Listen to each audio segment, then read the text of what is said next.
Hello and welcome to The Rewriters, a celebration of people who have shirked convention, expectation, and even their own limitation to rewrite their story on their terms. Each episode will dig into the inspired and very real-life stories of people who have done just that, rewritten their story. I'm a nosy practical optimist too, so expect all of the nitty-gritty details. If you're an ambitious seeker craving a different kind of lifestyle, career, or business, but have felt held back by your own or other people's beliefs about what's possible or permissible, The Rewriters is for you.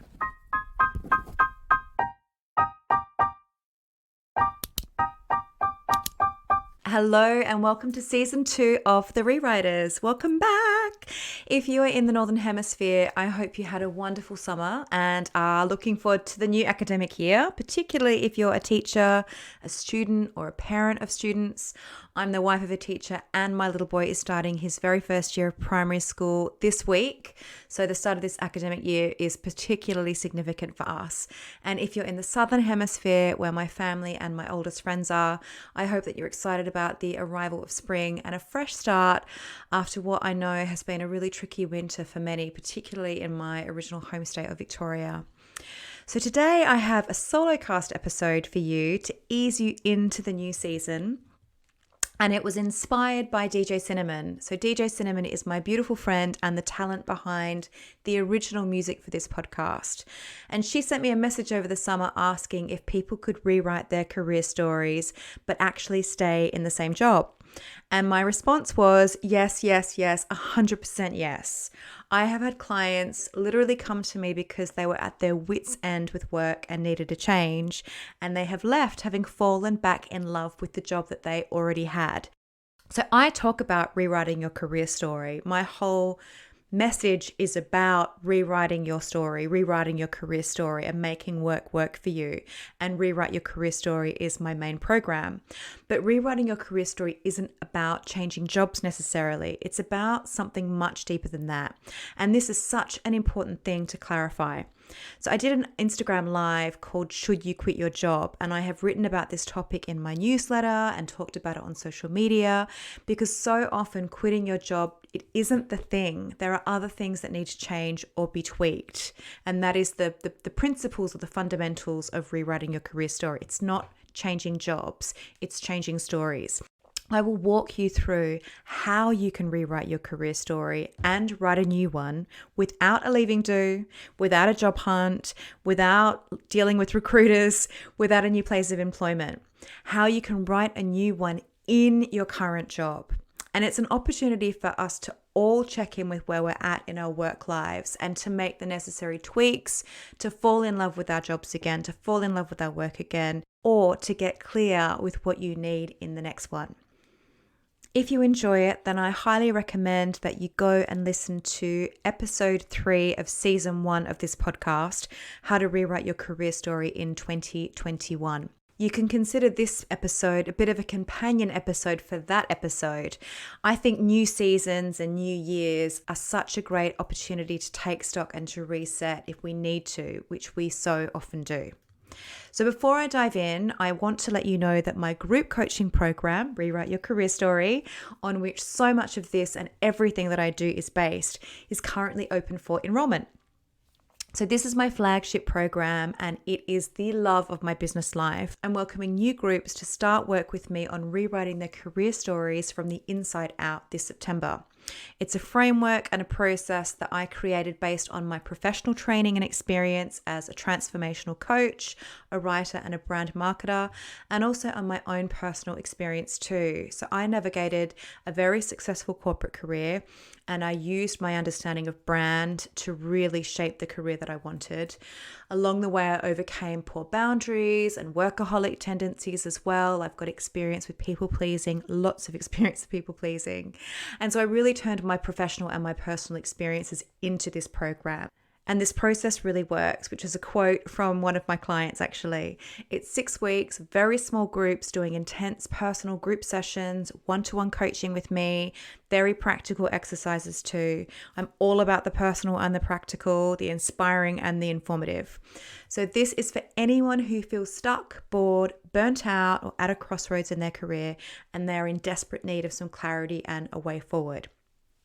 When you do the program as well, you become part of the Rewriters alumni, and I run quarterly coaching sessions for all Rewriters alumni, completely complimentary. It's part of being a member of my community. So you don't just get access to the program, you get ongoing access to me and the community. So to find out more, visit my website, rewrite.com, and click the Rewrite Your Career Story button, or check out the link in the show notes. I'll pop details there too. So Rewrite Your Career Story. We start 13th of September, and I would love to have you join us. So today I'm talking about how you can fall back in love with your job, or to use my lingo, rewrite your career story without changing career. So you might be listening to this thinking, I'm not interested in falling back in love with my job. I hate my job. I want a new job. And that is fine, because this one is for you too. The approaches that I'll share will help you fall back in love with your current job again, but they'll also help those of you for whom the love is well and truly dead, because it's going to help you surface what you need and what you'll need to put in place or find from a new career too. So first things first, let me talk about inside out career change and what I mean by inside out career change. When I think about careers and the way I approach career change, it's actually not at all about changing jobs or retraining or moving companies, etc. I don't run a load of personality tests or quizzes on my clients. I don't offer a CV review service or interview tips or interview best practice. My approach to career change is inside out.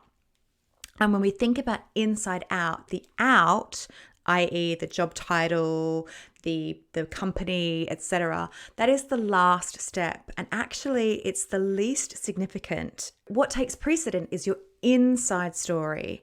And that's not to say that the eventual outcome won't be a plan for how you may want to change your career, but it's not about changing your career. The career change is almost the byproduct rather than the desire or the goal.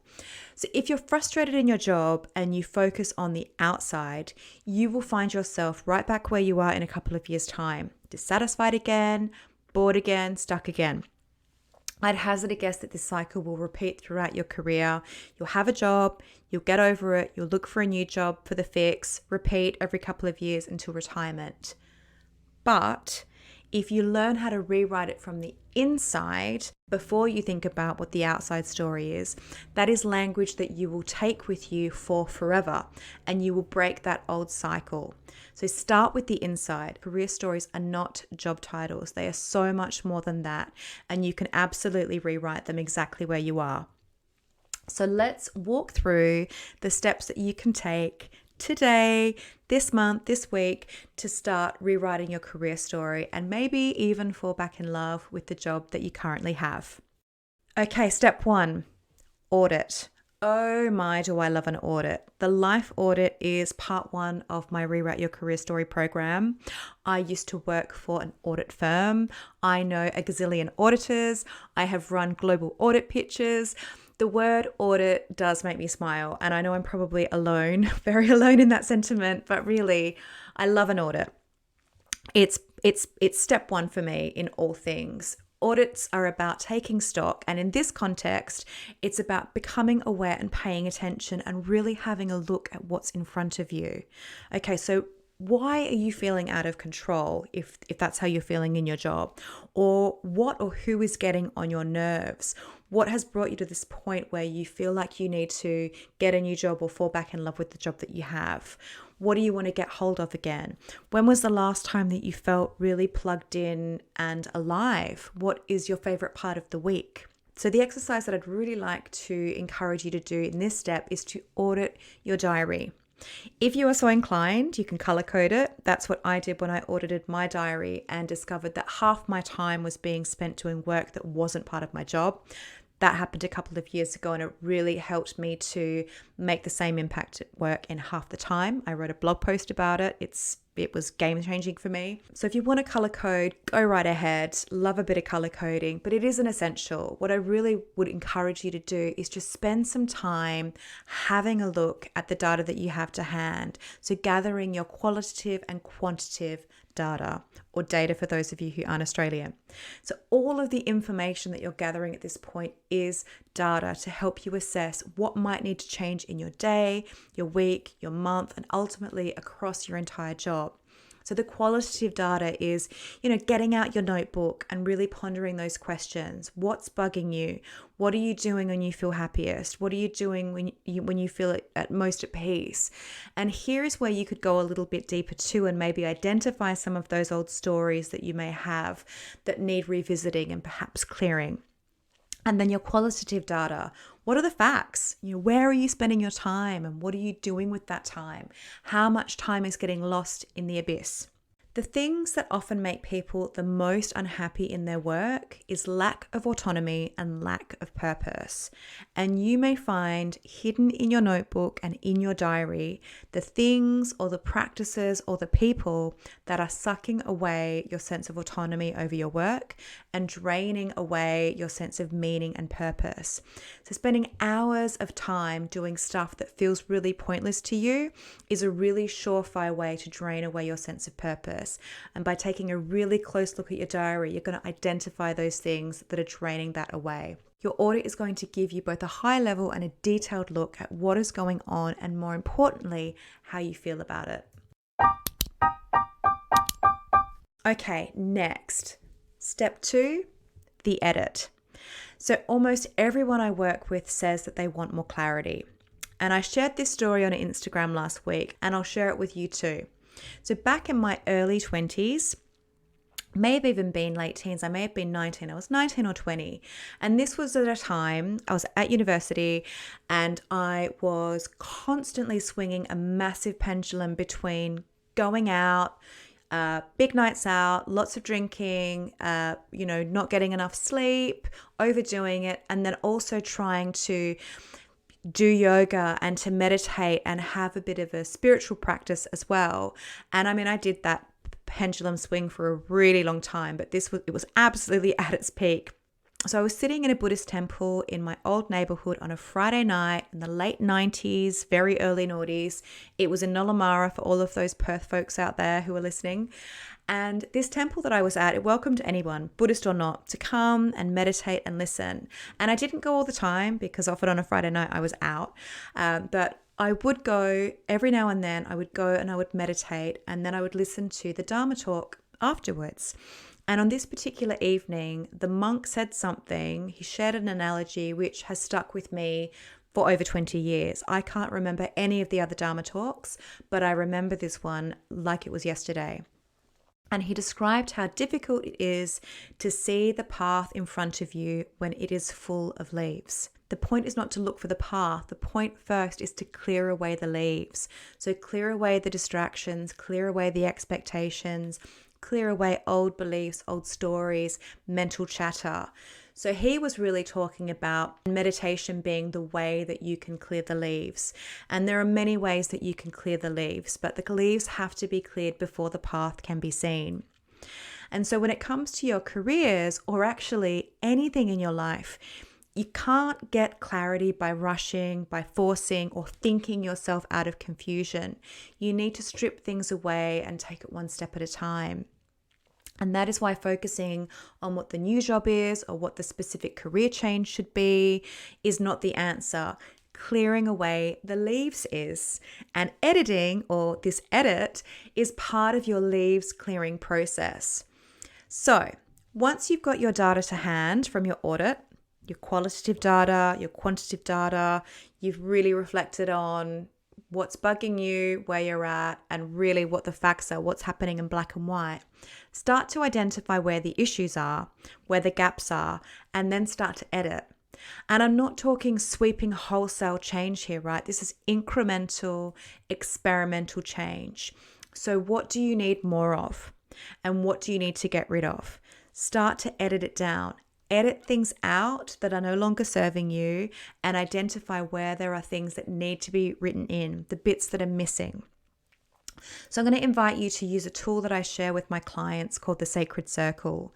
And if you've listened to a lot of my work, you've probably heard me talk about it before. I've talked about it in earlier episodes. I walk through the exercise in a video on my website. It's really simple, and I'm going to give you a really high-level explanation here. And I will link to the video where I walk through it in a little bit more detail as well. If you like what I share now and you want to hear more, then you can go and watch that one too and see me talk through it. So basically what you do with the Sacred Circle is you just do a bit of a brain dump. You get down on a piece of paper or on post-it notes or however you like to work, all of the things that you absolutely need in your career. And that might be, for some of you, I know offices are opening back up, certainly in London. People are starting to go back into the city.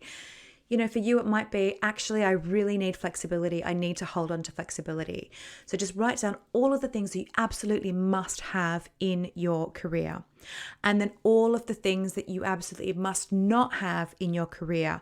And just brain dump it down. Just get it all down. And then once you've done the brain dump without editing yourself, you just get it all down on paper. That's when you start to get rid of anything that isn't do or die, anything that isn't totally, deal breaker or deal maker, anything neutral. And you want to keep on removing stuff until you're left with 2 or 3 or 3 or 4. I mean, it's arbitrary number, but a very small number of absolute must-haves and absolute must-not-haves when it comes to your career. And that is the edit. So getting very clear on the things that need to go and the things that need to be either protected or written in because they're missing. Okay, step 3, the rewrite. In my full program, step 4 is the rewrite because we go into so much more detail. We look at change and habit forming, clearing limiting beliefs, personal brand, all of that kind of stuff. I'm just trying to give you a brief and usable approach that you can apply right now or this week to really give yourself a bit of a clear out for this season. So you've audited, you've edited, and now you're going to rewrite. So at this point, get clear on the big theme and the main characters in your new story. So what do you want the big themes of your career to be right now? Is there a particular project or mission or area of focus? And who are the main characters? What people do you want to be around, working alongside, mentored by, or serving if you have clients that you serve? Who are the people that are going to make your work feel better and be better and move them to center stage? And I like to have 1 or 2 big goals, and I'll have a theme for a particular period in my business. So something that I'm really focusing my business on. And I had the same with my career too. I had a big area of focus for the year or the phase that I was in my career, because there's no point trying to achieve a million things. You will burn out. So you've seen where your time is going and you've thought about what should stay and what should go and what you want more of and what you want less of. And then start to think about it thematically in big, broad brushstrokes. What is the theme? So when you think about what you really need from your job right now, the job that you're in, or if you're really certain that you don't want to be in this job for much longer, the job that you're moving towards, what do you want to move towards? It may be balance. You may have a big overarching theme around balance. So for you, it might be, well, my theme is balance. And for me, that looks like eliminating anything that upends my time. It means dialing down on my full throttle, ambition at all costs mindset. I really want to just strip things out, simplify, and get a sense of balance. Or it may be grow. So your theme might be grow. And for you, that means I want to center my efforts around growing my career. I want to get training in this particular thing that I've been putting off. And I want to expand my network in that area too. It may be a topic, it may be an area, it may be a word, but the point is experimenting with broad brushstrokes and the nitty gritty. So you've got the nitty gritty in your audit and your edit, and then you're bringing it together in the rewrite with the broad brushstrokes as well. So those 2 elements work really well together. They allow you to zoom out and zoom in on your current or your future career story. What are the bits that you need, and what is the big story that you're telling? Step 4 is promote. You've audited the hell out of your job. You've edited out all the things that you need to delete, and you've started crafting the things that you want to go in. You've stepped back, you've caught your breath, you're starting your rewrite, you've got your big theme, your big vision, the main plot, the characters, and now you need to talk about it. You need to promote it. You need to tell your boss, tell your colleagues, tell your clients, tell people what you're here for, tell people what you're about, tell people what you're up for. You really need to ask for what you want and make plans to get rid of what you don't want. Now, I know for many of you, 2 blocks may come up here. The first one being promoting myself is ick. That feels really show-offy and I'm not keen on that. And I would say to you, if that's you, if you're in that camp, you can promote yourself in ways that are authentic to you. You don't have to grab microphones off people. You don't have to interrupt conversations. You don't have to beat your chest and get out your jazz hands. Promoting yourself is as simple as asking questions that demonstrate your curiosity or interest in a particular area. It's about seeing ways that a problem someone has could be solved by something that you really want to do. Like, hey, I can see that you've got this, challenge.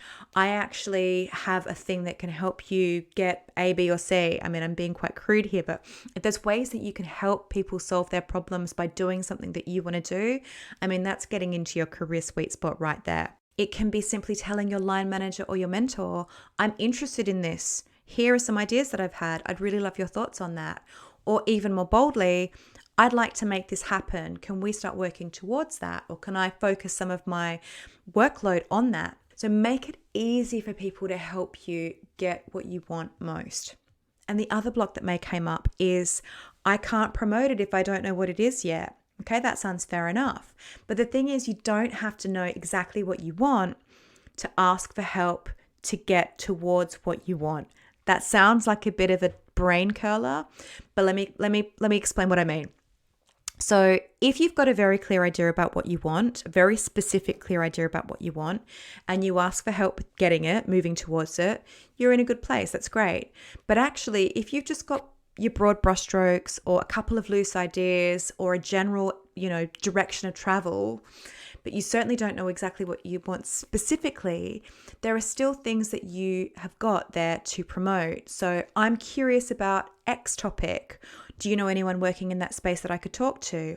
Or I would really like to hand over this project. Can we have a conversation about me transitioning off it and a discussion about what other opportunities might be coming up? So promoting what you want might also be about promoting what you want to get rid of, right? Making room in your portfolio to allow other opportunities in. So even though this might seem a lot more nebulous and more loose, because it is, it's actually an opportunity for exploration and discovery and seeing what's out there and what might tickle your fancy or what may not. But it's showing or signaling to people that you're looking for new ideas in new different directions or new different topics. Actually, it's an opportunity for exploration, discovery, seeing what's out there, what may tickle your fancy and what may not. I'm very pro my clients not getting too hung up on the outcome for this very reason. So seeing what can unfold as you explore and go on the adventure. So you've audited, you've edited, you've rewritten. You've got a plan for how you're going to audit, how you're going to edit, how you're going to rewrite. But what does this all mean? So once you've started to make those changes and those tweaks, that can help you to have a new romance with your current job or to figure out what you want from your next one. So move through these steps, and I guarantee if there is still fire in that current job of yours, you will rekindle it. I cannot stress enough how important it is to approach your careers with an inside-out approach. So to really underline this point, and as a bit of an epilogue to the main content in this episode, I want to talk about why I think careers are like gardens. And this will be a really nice visual for you to take forward as you move into this new season with your career. So you've heard about relationships and marriages being like gardens, right? Well, careers are too. We give so much of ourselves to them, and they should be tended to, nurtured, looked after. They should have your care and attention. So let me explain. I had a job that I loved for over 5 years. I was in the same team for 5.5 years, and I threw myself into it. I did really long hours, grueling hours at times. I spent a lot of time outside my comfort zone, and actually I am someone who really enjoys being outside my comfort zone. That's something that is kind of an important part of what makes me happy in a career. I adored the people that I worked with. I had a boss who believed me and often pushed me outside my comfort zone even further, and I really flourished in that environment. And then one day, I just didn't love it anymore because I had learned what I needed to learn, and I had grown as much as I wanted to grow in that team. And growth and learning are two of my values, and they just weren't being met anymore. I am a moving, growing, changing being, and you are a moving, growing, changing being. And in order to keep you fulfilled and alive and aligned in your career also needs to be a moving, growing, changing thing too. So that doesn't mean you always have to be moving up the ladder or growing your team or your income, changing your titles to ever more senior and fancy sounding titles. It just means ensuring that your career shifts as you do. So the thing with gardens, as with careers, is we rarely need to rip the whole thing out at root and raze it to the ground and start again. Sometimes that is necessary, and it can be extraordinarily liberating and scary exciting. My friend Beth talks about things being scary exciting, and I love that term. It's like you're terrified, but you're excited. So it's good scary. And that's exactly what I did last year when I quit the comforts of my corporate job to launch my own business and work for myself. But what is really, really important, what is more important than raising things to the ground and ripping things out at root, is the little ongoing tweaks. The tending to your garden, tending to your career. It's about tiny and frequent adjustments throughout the year, and perhaps with some heavier lifting at key times, like, doing the stuff that I've talked about in this episode. That's a bit of heavier lifting, right? What you might do at the start of a new year or the start of a new season or on your summer holiday. You take time to take stock and review, set some new themes, write some new plots, identify some new characters, etc. Always pay attention to any weeds growing in your career, any projects or people who are taking up your energy, your space, your breathing room. Pull them out and notice any bare patches and decide what you'd like to plant there, and then plant it and tell your boss or your team if appropriate so they can help you with the planting. Pay attention to the flowers that need deadheading and remove the old ones so some new growth can push through. Do some of your projects need a rethink, or do they need some new life breathed into them? Is anything dying from lack of water or sun?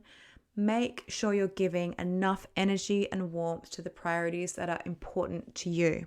Gardens require attention. Pruning, tweaking, planting, weeding, watering. Careers require attention too. Editing, auditing, investing, adjusting, rewriting. So roll your sleeves up, get your hands dirty, and dive in. See what career story you can write exactly where you are right now in this season. And you may just find you fall madly in love with the job you already have. So that's it for this episode. I hope you found it useful. And if you did, why not share it with a mate or give it 5 stars on Apple Podcasts or anywhere you can, or both. And don't forget that the next Rewrite Your Career Story coaching groups start Monday, the 13th of September, 2021. Enrollment is currently open but closing this Friday, the 17th of September. So if you could do with 6 weeks of group coaching, one-to-one coaching with me, self-led learning, community, and content, all designed to move you from career confused to career clarity, come and join me. The link is in the show notes. Okay, rewriters, I'm really going to go now. I hope you enjoyed that, and I will see you next month. Bye.